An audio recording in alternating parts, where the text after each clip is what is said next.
और वहीं संबल हिंसा का मामला इलाहाबाद हाईकोर्ट पहुंच चुका है। जांच की मांग को लेकर इलाहाबाद हाईकोर्ट में याचिका दायर हो चुकी है। रिटायर्ड जस्टिस की अध्यक्षता में एसआईटी से जांच की मांग, ये बड़ी खबर है इस वक्त की। संबल हिंसा का मामला पहुंचा इलाहाबाद हाईकोर्ट। जांच की मांग को लेकर इलाहाबाद हाईकोर्ट में याचिका दायर हुई है। रिटायर्ड जस्टिस की अध्यक्षता में एसआईटी से जांच की मांग, ये बड़ी खबर है इस वक्त की। एसआईटी जांच की मांग की जा रही है इस पूरे मामले में। रिटायर्ड जस्टिस की अध्यक्षता में एसआईटी से जांच की मांग की जा रही है। संबल हिंसा का मामला इलाहाबाद हाईकोर्ट पहुंच चुका है और जांच की मांग को लेकर इलाहाबाद हाईकोर्ट में याचिका दायर हुई है। रिटायर्ड जस्टिस की अध्यक्षता में एसआईटी के गठन की बात की जा रही है और वो जांच करे इस पूरे मामले में। ये मांग वाली याचिका पहुंची है कोर्ट। और देखिए, बात होगी आज के मुद्दे की, जवाब देना पड़ेगा में बात बांग्लादेश में हिंदुओं के हालात पर होगी। हिंदुओं पर अत्याचार अब बहुत ही आम हो चुका है। आए दिन हिंदुओं पर अत्याचार की खबरें आती हैं। बांग्लादेश में इस्कॉन के धर्मगुरु चिन्मय कृष्णदास की गिरफ्तारी पर भारत ने नाराजगी जाहिर की है और भारत के विदेश मंत्रालय ने जारी बयान में कहा कि चिन्मय कृष्णदास की गिरफ्तारी से हम चिंतित हैं। और आज इसी को लेकर विदेश मंत्री एस जयशंकर ने पीएम मोदी के साथ मुलाकात कर हर हालात की जानकारी दी है। सूत्रों के मुताबिक सरकार संसद में बांग्लादेश के हालात पर जवाब देने के लिए तैयार है, बशर्ते संसद सुचारू रूप से चले। और वहीं दूसरी तरफ बांग्लादेश में हिंदुओं को बड़ी जीत मिली है। बांग्लादेश के हाईकोर्ट ने इस्कॉन को बैन करने की मांग वाली याचिका को खारिज कर दिया। बांग्लादेश में लगातार हिंदुओं पर बढ़ते अत्याचार पर अब यह सवाल उठता है कि आखिर बांग्लादेश के कट्टरपंथियों को इस्कॉन से दिक्कत क्या है? क्यों इस्कॉन के बैन करने की मांग वो उठा रहे हैं? क्यों हक की बात को दबाने की कोशिश की जा रही है? आज बांग्लादेश में हिंदुओं पर हो रहे अत्याचार पर चर्चा होगी, जिसमें हमारे साथ कुछ मेहमान भी होंगे, लेकिन कुछ स्टेटमेंट सुन लेते हैं। आइए एक बार स्टेटमेंट सुने, उससे पहले जरा इस वक्त आपके मौजूदा हालात आपको बताते हैं और दिखाते हैं कि किस तरह की तस्वीरें इस वक्त आ रही हैं। आपको याद होगा, जैसे ही बांग्लादेश में तख्ता पलट हुआ, तख्ता पलट होने के बाद में सत्ता जाती है किसी और के हाथ में और उसके बाद हिंदुओं पर अत्याचार शुरू हो जाते हैं। आपने देखा कैसे हिंदू देवी देवता, उनका अपमान किया जाता है, उनको कैसे खंडित किया जाता है, फिर हिंदुओं को कैसे टारगेट किया जाता है। और उसके बाद अब तो आलम यह है कि जिस इस्कॉन ने बांग्लादेश के अस्तित्व को बचाने के लिए पैसे तक दिए थे मदद के तौर पर, जिस बांग्लादेश के अस्तित्व के लिए कॉन्सर्ट करके पैसा जुटाकर वहां खुद पैसा दिया गया, आज उसी इस्कॉन को बंद कराने की मांग आखिर बांग्लादेश में क्यों की जा रही है? ये बड़ा सवाल है। यहाँ पर देखिए, एक बड़ा सवाल तो बना ही हुआ है, लेकिन इसी पर चर्चा के लिए हमारे साथ में कई खास मेहमान भी हैं। प्रदीप सिंह, नेता बीजेपी, हाजी नाजिम, मुस्लिम धर्मगुरु, पंडित अजय गौतम, हिंदू धर्मगुरु, इस वक्त हमारे साथ में। सभी का एक बार स्वागत है। और सबसे पहले प्रदीप जी, आपके पास आते हुए, तैयारी की जा रही है कि अब बांग्लादेश में जो हिंदुओं पर अत्याचार हो रहा है, जो इस्कॉन को लेकर कदम उठाए जा रहे हैं, उसको लेकर अब सरकार कुछ ठोस कदम उठाएगी, लेकिन संभावित तौर पर ये ठोस कदम क्या हो सकते हैं? क्योंकि इससे पहले भी भारत ने ऐतराज जताया और बांग्लादेश ने जब चिन्मय दास की गिरफ्तारी होती है तो उन्होंने कहा कि आप गिरफ्तारी का मामला ही कुछ और है और भारत को इस पर इस तरह की बातें नहीं बोलनी चाहिए। लेकिन इस बार ऐसी क्या तैयारी है इस बांग्लादेश को लेकर? पूजा जी नमस्ते, और साथी वक्ताओं को भी प्रणाम, नमस्ते। पूजा जी देखिए, ये बड़ी ही चिंताजनक बात है। और देखिए क्या है कि ये बीते 1.5-2 महीनों में जो बांग्लादेश में घटनाक्रम जिस प्रकार से परिवर्तित हो रहा है, जिस प्रकार से बढ़ रहा है, वो निश्चय ही विश्व बिरादरी के लिए बहुत ही चिंता का विषय है, क्योंकि माइनॉरिटीज की वहां पे हमेशा से बेकदरी होती रही है। कोई नई बात नहीं है। इस बार चूंकि वहां पे हलचल कुछ ज्यादा ही मची है, वो अपने पैर पे कुल्हाड़ियां मारे जा रहे हैं, मारे जा रहे हैं। और कहा जाए कि अगर जियो पॉलिटिक्स के रूप में देखा जाए तो वो वैसे कठपुतली है वहां पे एक व्यक्ति। तो जब व्यक्ति कठपुतली होता है तो उसका रिमोट कहीं और होता है। और जिस प्रकार से उन्होंने ये आखिरी अपने ताबूत में कील मारने का प्रयास किया है, यह बेहद निंदनीय है। भारत सरकार बड़ी क्लोज निगाहें रखी हुई है। देखिए, हम अपनी संप्रभुता का सम्मान करते हैं, उसी प्रकार से दूसरे की संप्रभुता का सम्मान करते हैं। लेकिन अब जो पॉलिटिकल डायलॉग है उसमें ये बहुत कड़ी प्रतिक्रिया है भारत सरकार की, और उसको विश्व बिरादरी बड़ी हजरत भरी निगाहों से देख रही है। हालांकि अब देखिए, जो ये घटनाक्रम जिस प्रकार से विकसित हो रहे हैं, उस पे भारत सरकार बड़ी क्लोज निगाहें बनाए हुए है। कुछ मजबूरियां होती हैं सरकार की, कुछ मजबूरियां नहीं, संदेश पहुंचाने की जिसको बात करें, भारत सरकार इस समय फ्रंट फुट पे जो है संदेश भेज रही है। और इस समय जो उनकी दुर्गतियां हुई हैं वो दूसरे समाचारों को देखने वाले लोग समझ सकते हैं। लेकिन वहां पे जो कठपुतली व्यक्ति बैठा हुआ है, उसका बस थोड़े ही समय तक का और दिन बाकी रह गया है। जैसे ही एक नए राष्ट्रपति विश्व के भूभाग में आएंगे, उसके बाद से परिस्थितियां बदलेंगी। हालांकि जैसे मैंने कहा ऐसी उम्मीद की जा सकती है। प्रदीप जी, मैं आलोचना एक बार सबके पहले एक बार क्विक रिएक्शन ले लेते हैं। यूनूस सरकार के आने के बाद से लगातार वहां पर हिंदुओं पर अत्याचार हो रहे हैं। बड़ी बात यह है अजय गौतम जी कि यह वही बांग्लादेश है जिसके अस्तित्व में भारत का रोल है, जिसके विकास में भारत का रोल है, और आज वही बांग्लादेश वहां मौजूद अपनी ही जनता से, जिसमें हिंदू है टारगेट पर, उनसे इतना ऐतराज क्यों है, उन पर इतना अत्याचार क्यों है? देखिए, आज बांग्लादेश में जो हो रहा है इस्लाम के नाम पर, कुरान के नाम पर, वो जिहाद का एक नंगा सच। वो कैसे एक इंसान दूसरे इंसान के साथ वैशीपन दिखाता है, कैसे वो उनकी असमतों को लूटता है, कैसे अकेले एक हिंदुओं को घेर के मारा जाता है।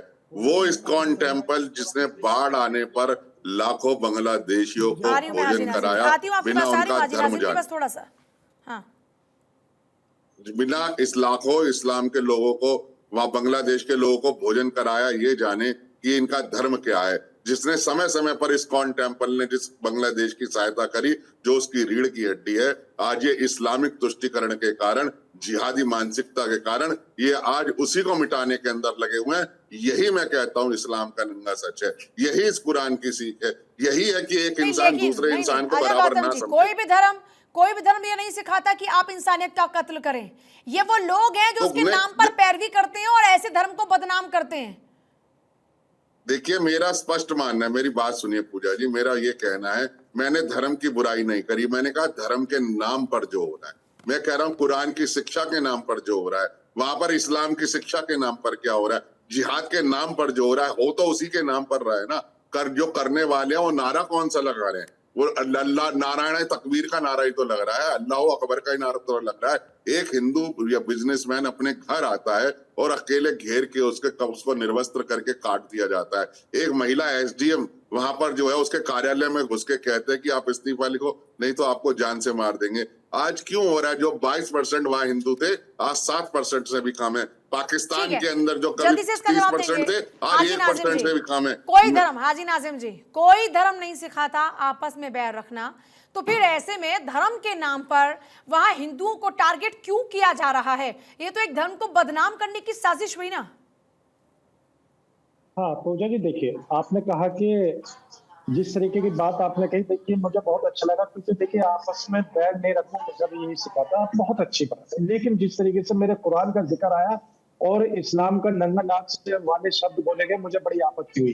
तभी मैंने कहा था कि मुझे आपत्ति हो रही है इनके शब्द पर। और देखिए जिस तरीके से अभी जो बात आ रही है बांग्लादेश के अंदर, देखिए हाजी नाजिम खान हाथ जोड़ता है भारत सरकार के आगे और ये कहता है कि मेरे हिंदू भाइयों की रक्षा कीजिए, क्योंकि बांग्लादेश अखंड भारत का हिस्सा है। और देखिए मैं ये कहता हूँ पूजा जी, पाकिस्तान, अफगानिस्तान, बांग्लादेश भारत का हिस्सा, ये अखंड भारत में आते हैं। भारत सरकार की नैतिक जिम्मेदारी है कि हिंदू भाइयों की रक्षा करने के लिए। और भारत का मुसलमान हाजी नाजिम खान भारत सरकार के साथ है, सारे मुसलमान भारत सरकार के साथ खड़ा हुआ है कि हमारे बांग्लादेश में जो हिंदू भाई पीड़ित है उनकी रक्षा कीजिए। फिर वहीं पे भाजपा के नेता क्या करें?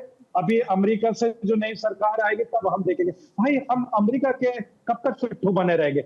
आज हम विश्व गुरु बनने की कगार पे, क्या अमेरिका के पिट्ठू बनकर रहेंगे? ये मुझे इनके शब्दों पे आपत्ति हुई। भारत आज सक्षम है हर देश को अपनी ताकत दिखाने के लिए, हर देश को झुका सकता है, भारत के अंदर इतनी ताकत है। लेकिन अगर हम ये कहें कि हम अमेरिका के पीछे, मैं कतई बर्दाश्त नहीं करूंगा, क्योंकि मेरा मुल्क सबसे स्ट्रॉन्ग है। हम लोगों को अपने आर्मी पे पूरा भरोसा है। और देखिए अब आ जाती है बात पश्चिम बिहार में जो विस्फोट हुआ है हाजी नाजिम साहब, ये कौन सी तंजीम ने किया? आपको तो जानकारी होगी।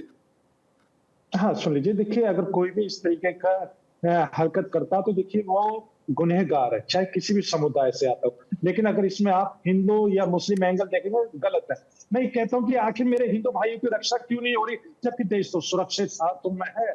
अब पूछा जी, देश सुरक्षित हाथों में होने के बाद आखिर मुल्क के वजीर आजम को क्यों कहना पड़ता है कि मेरे हिंदू बहनों तुम्हारा मंगलसूत्र छीन लिया जाएगा, जबकि मुल्क तो सुरक्षित हाथों में है। आखिर क्या वजह होती है? प्रदीप जी एक सेकंड, जल्दी से प्रदीप जी इसका जवाब दे रहे हैं, फिर मुन्ना खान भी आ गए, नेता कांग्रेस, उनकी तरफ भी रुक करेंगे। जल्दी से सर प्रदीप जी। पूजा जी, ये जो भाई साहब मिसकोट कर रहे हैं, मैंने कहा कि एक कठपुतली आदमी वहां पे बैठा है। मैंने कहा विश्व के एक देश में एक प्रधान राष्ट्रपति बदलेगा। अब पीछे मैंने किसी का नाम नहीं लिया, किया। मैंने कहा कि हम उनके पिछलग्गू थोड़ी हैं। अब आप मिसक्रोट करेंगे, हर देश की एक संप्रभुता होती है और हर देश एक बार से अपनी चर्चा पर वापस लौटे, जल्दी से प्रदीप जी बात पूरी कीजिएगा, फिर आजिम जी आपके पास आए।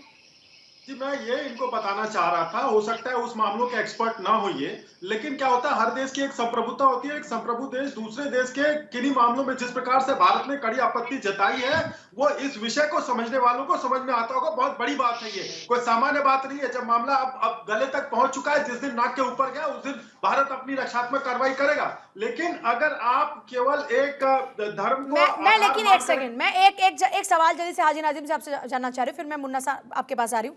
हाजी नाजिम साहब, मैं एक सवाल जानना चाह रही हूँ कि क्या ये इस्लाम के नाम पर बदनाम नहीं कर रहे हैं धर्म को? ये इस्लाम के नाम पर लोगों को वहां पर मारना पीटना जो इन लोगों ने शुरू कर दिया है, क्या इन लोगों से आप अपील नहीं करेंगे कि आप धर्म को बदनाम करना बंद करो? इस्लाम में कहीं ये नहीं लिखा। हाँ पूजा जी, देखिए मेरे इस्लाम के अंदर कहीं ऐसा इस तरीके का माहौल नहीं है जो लड़ाई दंगा या इस तरीके की बातें। तो ये नारा तकबीर और अल्लाहू अकबर जो ये लोग कर रहे हैं और लोगों पर अत्याचार कर रहे हैं, ऐसे लोगों को आप क्या कहेंगे? हाँ देखिए, मैं ये कहता हूँ पूजा जी, अगर कोई भी इंसानियत को नुकसान पहुंचाता है, चाहे धार्मिक नारा लगाकर भारत के अंदर मुसलमान की मॉब लिंचिंग करता हो या बांग्लादेश के अंदर हिंदू भाइयों को पीड़ित करता हो, इस तरीके के दोनों ही मामले बिल्कुल गलत है। ऐसा नहीं होना चाहिए। भारत के अंदर मुसलमानों को सुरक्षा होनी चाहिए और बांग्लादेश के अंदर हिंदू भाइयों की सुरक्षा होनी चाहिए। एक तरफ आप मेरा भारत महान ठीक रहे हैं और आप लगातार ये बताने की कोशिश कर रहे हैं कि आप एक सच्चे हिंदुस्तानी हैं, लेकिन दूसरी तरफ मॉब लिंचिंग करके जो आप बात एक पर्टिकुलर जो आप टारगेट कर रहे हैं, ये दिखाता है कि आपकी बातों में और आपकी भावनाओं में कॉन्ट्राडिक्ट है। दोनों चीजें अलग अलग है। मॉब लिंचिंग तो यहाँ पर मॉब लिंचिंग तो दोनों तरफ होती है। ऐसा नहीं कि सिर्फ एक पर्टिकुलर एक ही धर्म के लोगों को टारगेट किया जा रहा है, लेकिन यहाँ पर बांग्लादेश में और भारत में हालातों को आप कैसे समान बता सकते हैं? आप तो दोनों तरफ के हालातों को समान बता रहे हैं। क्या कोई कंपैरिजन है बांग्लादेश और भारत के हालात में? हाँ पूजा जी, देखिए मैंने कहा कि बांग्लादेश के अंदर जिस तरीके की घटना घटी गई है, ये बड़ी दुखदायी घटना। एक घटना नहीं घट रही ना मुन्ना खान साहब, जल्दी से मुन्ना खान साहब, विपक्ष का साथ सरकार के साथ है इस मामले पर? जी बिल्कुल साथ है पूजा जी, लेकिन समझना पड़ेगा कि जो सरकार ये कहती थी कि 56 इंच का सीना है, तो मैं उस सरकार से कहना चाहता हूँ कि 56 इंच के सीने में 100 ग्राम का दिल भी रखिए, और वो दिल तब दिलदारी बनिए जब हमारे हिंदू भाइयों पर बांग्लादेश में अत्याचार हो और आप खामोश बने। खामोश क्यों हो भाई? बहुमत से लबाला बड़ी सरकार है, आप कार्रवाई कीजिए। कार्रवाई करने से आपको किसने रोका है? आप क्यों बार बार बहाना कर रहे हैं? या मगरमच्छ के आंसू बहाना बंद कीजिए, कार्रवाई कीजिए।